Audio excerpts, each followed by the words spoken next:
Welcome to this daily devotional reading.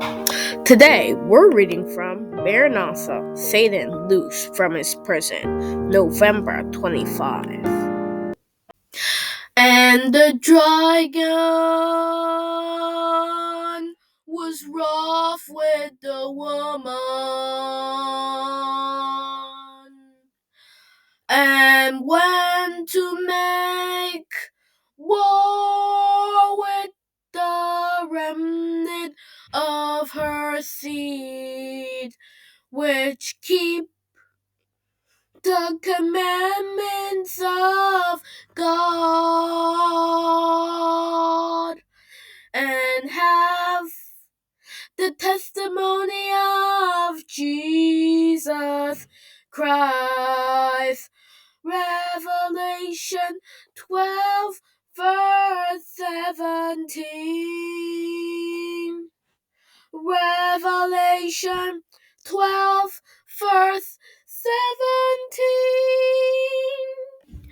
Again, we are reading from Maranatha, Satan Loose from His Prison, November 25. When the 1,000 years are expired, Satan shall be loosed out of his prison, and shall go out to deceive the nations which are in the four quarters of the earth. Revelation 20, verse 7 and 8. At the close of the 1,000 years, the second resurrection will take place. Then the wicked will be raised from the dead and appear before God for the execution of judgment written. Thus the reveler, after describing the resurrection of the righteous, says, "The rest of the dead live not again until the 1,000 years were finished." Revelation 20, verse 5. And Isaiah declares concerning the wicked, they shall be gathered together as prisoners.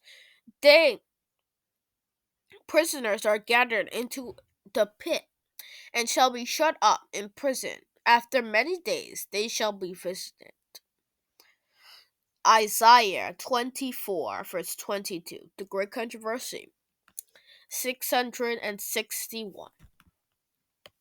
Now Satan prepares for a last mighty struggle for the supremacy, while the deprived of the power and cut off from his work of deception.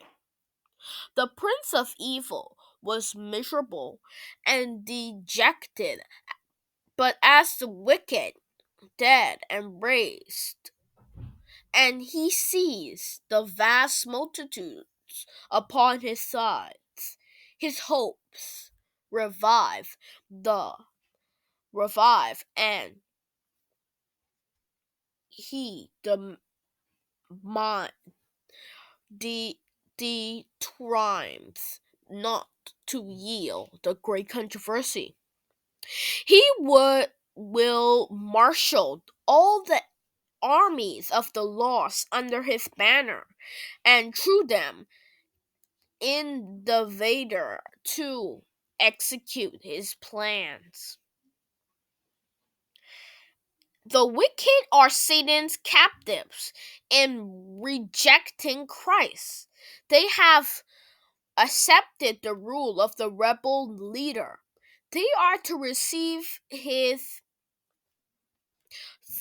suggestions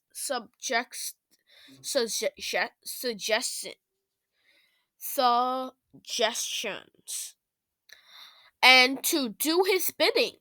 Yet through his early cunning, he does not acknowledge himself to be Satan. He claims to be the prince who is the rightful owner of the world, and whose inheritance has been unlawfully resisted from him. He represents himself to his dueled subjects as a redeemer, assuring them to get to that his power has brought them forth from their graves, and that uh, he he is about to rescue them from the most cruel tyranny. The presence of Christ having been removed, Satan workers wander to support their claims. The weak, strong, and expires all with his own spirit and energy. He possesses to lead them against the camp of the saints to the possession of the city of God with fiendish exultation. He points to the unnumbered millions who have been raised from the dead and declares that as their leader, he is well able to overthrow the city and regain his throne and his kingdom. The Great Controversy, 663. This passage was taken from Maranatha, 336, paragraph 3. I hope you have been blessed by this daily devotional reading, and I hope to see you tomorrow for another one. Remember to stay rooted and grounded in the truth, and to love Jesus with all your heart, all your soul, and all your might. I'll see you tomorrow by God's grace.